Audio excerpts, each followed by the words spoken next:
Hello friends, welcome to Kalyani's recipe book. ఇవాళ మనం చేయబోయే రెసిపీ అమ్మవారికి ఎంతో ఇష్టమైన సేమియా బెల్లం కేసరి. దీని తయారీ విధానం చూద్దామా? ముందుగా మనం పాన్ వేడి చేసుకుని అందులో ఒక స్పూన్ నెయ్యి వేసుకుందాం. ఈ నెయ్యిలో కొన్ని జీడిపప్పుల్ని బ్రౌన్ కలర్ వచ్చేదాకా ఫ్రై చేసుకుందాం.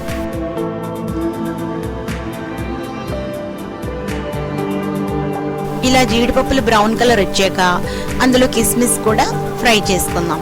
నేను కిస్మిస్ ముందుకు వేయలేదంటే కిస్మిస్ తొందరగా ఫ్రై అయిపోతుంది. అందుకే జీడిపప్పులు కొంచెం ఫ్రై అయ్యాక మనం కిస్మిస్ వేసుకోవాలి. ఈ రెండు ఫ్రై అయ్యాక మనం వాటిని ఒక ప్లేట్లోకి తీసుకుందాం. తర్వాత మళ్ళీ ఒక స్పూన్ నెయ్యి వేసుకుని ఒక కప్పు సేమియాని బ్రౌన్ కలర్ వచ్చేదాకా ఫ్రై చేసుకోవాలి. ఈ సేమియాని మనం జాగ్రత్తగా ఫ్రై చేసుకోవాలి. హైలో పెట్టుకుంటే మాడిపోతుంది. సిమ్లో పెట్టుకుని కలుపుకుంటూ ఫ్రై చేసుకోవాలి. ఇలా బ్రౌన్ కలర్ వచ్చాక మనం సేమియాని కూడా ప్లేట్లోకి తీసుకుందాం. తర్వాత 2 కప్స్ వాటర్ వేసుకుందాం. 1 కప్పు సేమియా తీసుకున్నాను కాబట్టి 2 కప్స్ వాటర్ తీసుకోవాలి. వాటర్ ఇలా బాయిల్ అవుతున్నప్పుడు మనం ముందుగా ఫ్రై చేసి పెట్టుకున్న సేమియాని అందులో వేసుకోవాలి.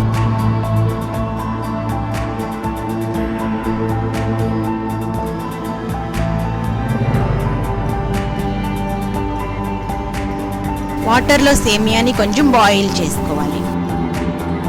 సేమియా ఇలా మెత్తగా అయ్యేదాకా మనం బాయిల్ చేసుకోవాలి. సేమియా ఇలా మెత్తగా అయ్యాక మనం 1 కప్పు బెల్లాన్ని అందులో వేసుకుందాం. ఈ బెల్లాన్ని కరిగేదాకా కలుపుకుంటూ ఉందాం. కొంచెం సేపు తర్వాత మనకి సేమియా ఇలా గట్టిపడుతుంది. ఇలా గట్టిపడ్డాక కొంచెం ఇలాచి పౌడర్ వేసుకుని మనం ముందుగా ఫ్రై చేసి పెట్టుకున్న జీడిపప్పుల్ని కూడా వేసుకుందాం. ఇలా వేసుకున్నాక మనం సేమియాని బాగా కలుపుకుంటూ ఉండాలి. కొంచెం సేపటికి సేమియా ఇలా గట్టిపడుతుంది. మనం ఎప్పుడు సేమియాని షుగర్తోనే చేసుకుంటాం కదా, ఈసారి ఇలా బెల్లంతో చేసి చూడండి, చాలా బాగుంటుంది. ఇలా సేమియా గట్టిపడ్డాక అందులో 1 స్పూన్ నెయ్యి వేసుకుందాం.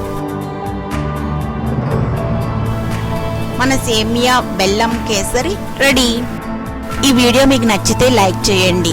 మరిన్ని వీడియోస్ కోసం సబ్స్క్రైబ్ చేసి పక్కనున్న బెల్ ఐకాన్ క్లిక్ చేయండి.